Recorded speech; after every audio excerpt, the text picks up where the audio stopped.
But I can tell you as a Panther, and I can tell you by uh, even admitting that our movement was crushed, was defeated, that not only did they really hurt us, but they made it such that the generations that followed really don't want to touch the significance of what our movements tried to accomplish, you know. And so those of us today who try to continue that struggle, we have to deal with communities that when they see us, and we are reminders of not only ancestral dreams, but of our contemporary dreams and what we want for our future, people are like, nope, I don't want to deal with that. Don't upset things. I'm just trying to do for me. I'm just trying to do for my family. We are still saying, but you can't do for me and mine if we don't deal with community. And you can't deal with the communities of our oppression if you don't continue to reach back historically to where it all began. You know, so even for me and those of you, whether you're anarchist, autonomous, anti-authoritarian, or whether them titles don't mean anything, and you're just coming from basically your indigenous positions, and you know how to move forward on your own issues, we have to embrace the foundations of our oppression, what happened, and grapple with the meaning of that, so that what we do today, we're not only fighting present structures, but we're fighting the pain and the wounds that have been heaped on us from generations past. And I'm telling you these things because these are some of the things that I still learn today. I'm constantly reading. I'm constantly reading because I want to figure out why we have not been able to recover from the power of these movements in the 60s and the early 70s. You know, it's like we have not been able to reach any level of that magnitude since then. And a big part of it is because many of us are either stuck in ways of thinking that don't allow us to see things different, or many of us who are new, some of the more recent generations just maybe really don't know, or are so intimidated by the ferocious power of the state that we just think, I cannot take those kinds of risks because I don't want to go to jail. I don't want to die in the street. I don't want to lose my job. What I hope, what I really hope for those of us who are on the front lines, for those of us who come from communities that have historically been oppressed in some really vicious ways, that we still figure out how to develop the courage to still move on, crushing this oppression. Some things need to happen. And I think that we're in a good position for that because we are trying to find anti-authoritarian ways to do it, which basically means we're trying to find ways of including people, of being mindful of many oppressions that we have come to take on as being a part of this messed up society that we heap on each other, you know? So you're talking about a much more complicated struggle.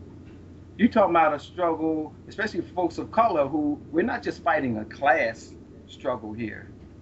We're still fighting a struggle either that directly involves land or involves who we are as peoples. And that can seem complex, but it's really simple. You know, indigenous folks are still on a landmass that is theirs, even though it is still under conquest.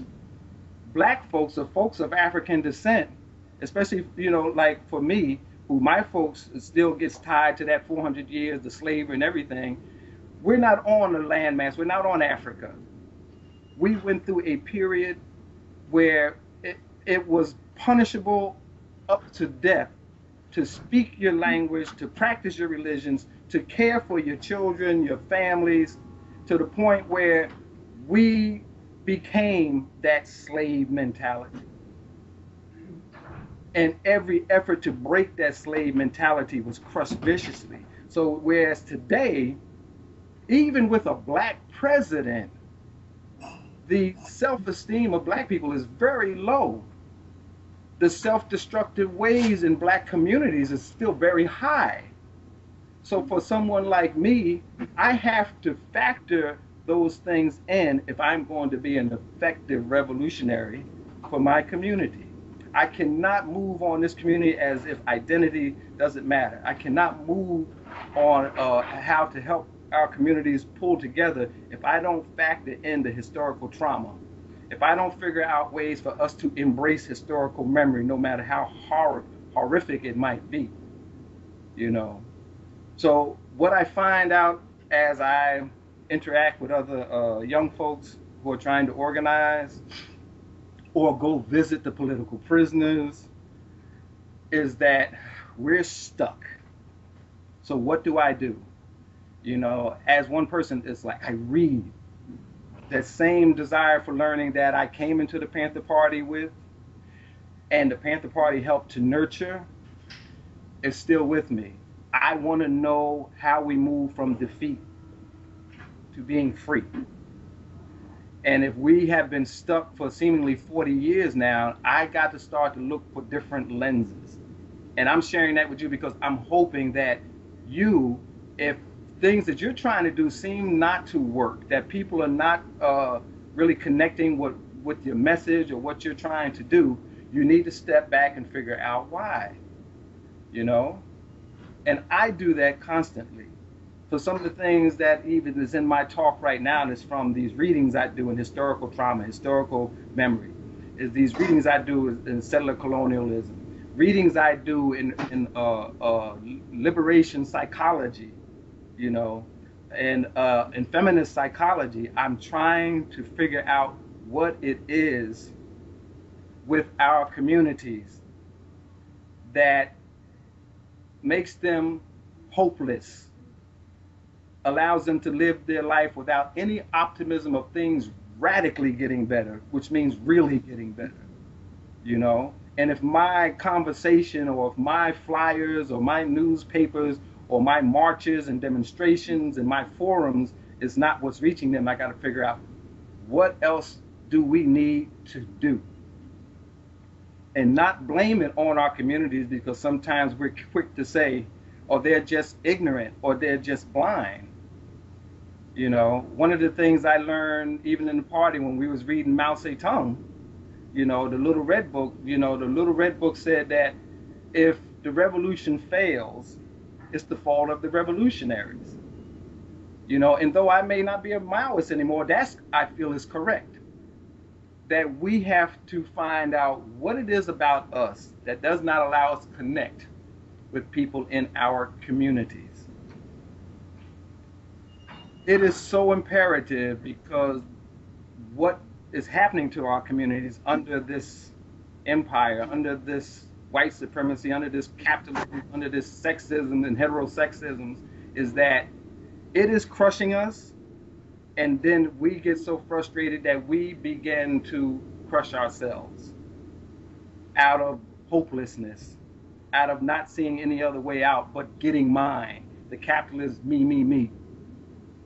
So those of us who are revolutionaries, we got to figure out what can bring back a sense of community, what can bring back a sense of dignity, what can bring forward new ways of fighting for our lives that allows people to see that this is doable, that it is possible to take control of our lives, our neighborhoods, our communities, to stop the destruction of the earth, to reach out to other different communities in ways that we respect each other's stories, you know?